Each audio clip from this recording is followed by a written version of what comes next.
I want to understand House Bill 68. First of all, it's a bill that would ban gender reassignment treatment for minors and block transgender women, men who become women, from taking part in female sports. Is that accurate? Yes, that's correct. That's Okay, correct. So, okay. and we So went, you had said I guess some parts of this bill you agree with, some parts you don't. What parts did you agree with, and what parts didn't you agree with? well, first of all, I spent a lot of time talking to and listening to a lot of people, listening to doctors, listening to uh, people for the bill, people against the bill. I think the most important people, though, for me were the parents of children who have been involved in this. And these parents many times looked me in the eye and they said, "Governor, my child would not be alive today. Uh, they would have taken their life, but for the ability to participate in this program." And to me, that was very very telling. I've also talked to young people who are now adults who've been through that and who also told me the same thing. Governor, I would have committed suicide unless I was able to get this kind of help. So to me, when I vetoed the bill, I did it because I felt that if I signed the bill, that we would be saying in Ohio that the government uh, should supersede decisions being made by parents. These are parents who have lived with that child, love that child, know that child better than anybody else. They've sought the best medical advice and care that they can. They've struggled with the child, and they have made a very difficult decision. And it just did not seem to me that we always talk about parents' rights. We always talk about our dedication to family. To have government intervene, overrule those parents just made to me did not make good sense. What part of the You bill asked did you about agree? what part of the bill I did like. First of all, the part of the bill, they put two bills together. So the part of the bill that had to do with sports, I didn't even look at that. We'll certainly get to that. And I don't favor having a male who transitions to a female and then gets into sports, like we had that intercollegiate swimmer who then was beating all the girls. I mean, no one wants to see that. That's certainly is not what we want to see, and that's not right. As far as the bill, the parts that I agree with, we should not have in Ohio. We should not have any surgeries done on minors. That's just not, it's not appropriate. The hospitals that are working to help these kids, none of them do surgeries. But I'm going to sign an executive order just to make sure that nobody's doing it anywhere in Ohio that says that you cannot have surgery for this specific purpose if you are in fact a minor in the state of Ohio. But if you have parental permission, parents okay it. What about then? No, I think there's it's interesting. As I talk to parents, I didn't have one parent say, "Oh, gee, surgery was what we wanted, and surgery, don't take that right away." No one said that. They talked about other things, but they did not talk about surgery. So it wasn't something that people are even asking for. And our five hospitals that do this kind of help are not doing the surgery. So to me, it's almost a non-issue. But I think we ought to take the issue off the table again and say no surgeries if you're a minor in the state of Ohio. Now, if I understand my Ohio government, uh, Republicans have supermajorities in both chambers. Is that correct? Yes, that's correct. So chances are, I know that they go into session probably in a week or two. Chances are, if people were betting, they would bet that they're going to override your veto. If you knew that they were going to override the veto, why didn't you just sign it in the first place? Well, first of all, I really don't know they're going to override it. They certainly could. but we've done some other things when I vetoed the bill that I think the legislature certainly would approve of. One, as I said, I'm signing an executive order which says no surgery for minors. Number two, we found out, and I thank the legislature for having this discussion about the bill. It's abundantly clear when I started to look at it, we don't have enough data. So I am signing an executive order which says that the hospitals, the doctors, anybody involved in this has to report this. Not the name, but they have to report the fact of that they are in fact doing it and exactly what they are doing. So I think that will start giving us some data, which I think will be very helpful. I think the legislature will find that to be helpful as well as we continue to look at this issue. And the third thing is the bill doesn't really deal with adults, and so I want to go a little further in some respects than what the bill does. I think if you have an 18-year-old, was a minor, just turned from 17 to 18, I'm concerned that that person get good care. And one of the things that I worry about is pop-up clinics that will dispense drugs without any kind of long-term psychological evaluation, without any kind of mental health counseling.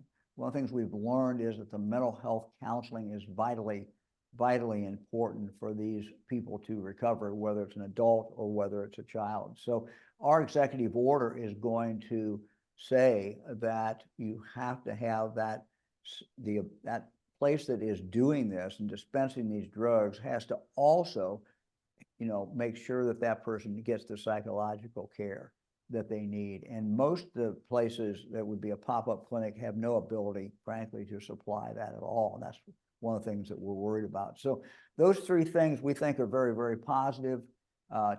Two of them are not in the bill at all. And so I hope the legislature will look at that and say, look, these are very, very positive things. In thinking about this bill, now follow me here. I hope I'm going to rabbit trail for just a second. For example, one of the arguments that I have heard pertaining to abortion is that if you are against abortion, don't get an abortion. Would the same thing kind of apply here, that if you're against this transgender treatment, then don't get transgender treatments? I think these are just different subjects. And for me, it's a question of life and protecting life. I mean, I was very moved. I talked to parent after parent who told me their child would have committed suicide, or there was a high likelihood of committing suicide, but for their ability to get this kind of treatment. And for me, as governor and the state, to take that away, I thought, very well could end up with more people losing their lives. Abortion to me is a question of life.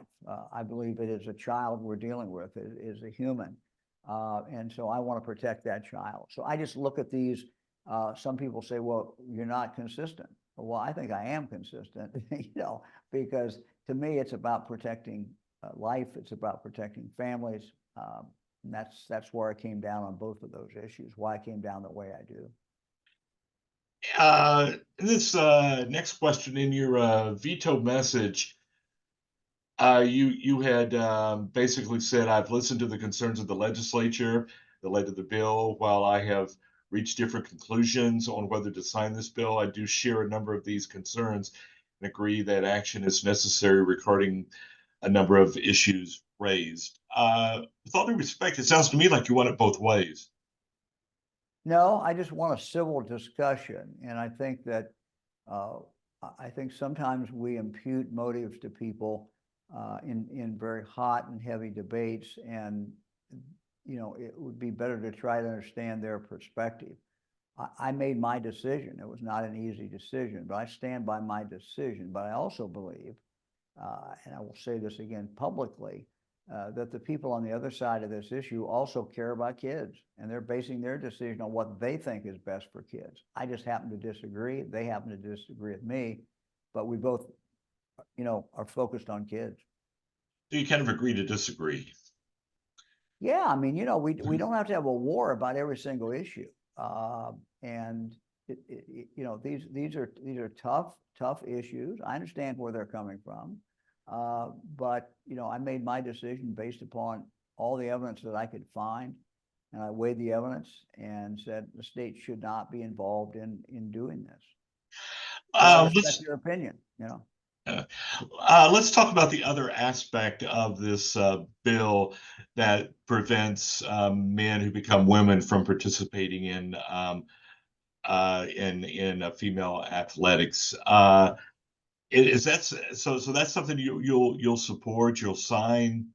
Well, we'll have to look. We'll have to see how the law is written, but um, I understand where people are coming from when they say, "Look, this is not right. I've got a daughter in women's sports, or in my case, I've got granddaughters in women's sports."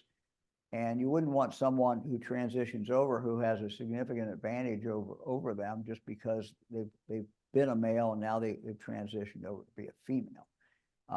And the case that I think is everyone looks at and says, well, that's not right, is the intercollegiate swimmer. I can't think of his name, but who basically transitioned from a male over to female and then got into women's races and then was winning all the races. That's a problem. That's not fair. And I think that's how, most people will react to that. I'd even heard, listening to an interview on this topic too, that some of the females were upset that they were even having to share the same locker room. Have you heard that? Oh, yeah, I have. I've had most focus is on the winning, but I have heard some of that, yeah, as well. Okay. So what's the next step for this piece of legislation? Well, I think, we're going to go ahead full force with the things that we can do by executive order, which I just outlined to you. And I think those are very, very positive, and we're moving forward on that. We don't have to have the, legislation to do it. We've invited the legislature to work with us on these and try to, work it out and be value added in that discussion. And I think they are, and they will be. What the legislature does as far as overriding the veto is obviously up to them, and they'll have to outline what they're going to do, if anything, in this area. So so I guess when you veto it, even though that they may override it, you've pretty much issued your stance, so to speak. Well, I think explained in my prepared remarks that day at the press conference after I vetoed the bill. Mhm. I think I outlined pretty well, what my thought process was and why I did what I did. It's about parental rights. It's about saving lives. Do you think It's about family. you think a compromise could be reached in this?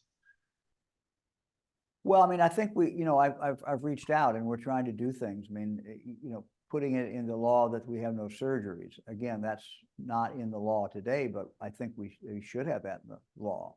And that's something that we agree with in regard to the legislature. I think the legislature, will agree to have more data, and we're going to do that. I think the legislature, I imagine, would also agree that people who go into this need as much mental health counseling as possible. So, I mean, those three things that we're doing, I suspect that the legislature will find appealing, and that they will find it's something that they certainly approve of. Do you have anything more that you want to add? This bill wouldn't have cost taxpayers any money, would it? No, No. no, I don't think so. Do you have anything else that you want to add about this bill? I want to ask you about a couple of other topics. No, happy to go on to something else. Sure. Yeah, let's go. Let's go to something else Yeah, sure. here. I know in November the recreational marijuana passed in Ohio. How's that working out?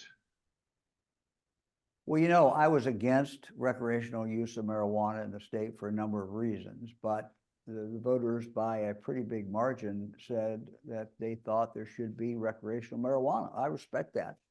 But I don't think anybody who voted for this thought that we would be in the situation we are today. And because of the way the law was written, we are in a situation today where you can use marijuana in Ohio legally, you can consume it, and you can buy, you can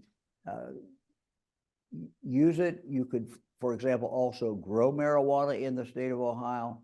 But what you can't do is buy it in Ohio, and you can't, it's not legal to buy the seeds to grow it in Ohio. So it's kind of a crazy situation. The way the law is written, it will be until November, December of this year until we are able to actually sell it in Ohio, unless the legislature, as I've requested them to do, does intervene. So what I worry about is that the quality of this marijuana that is being sold in these illegal shops now is just a problem.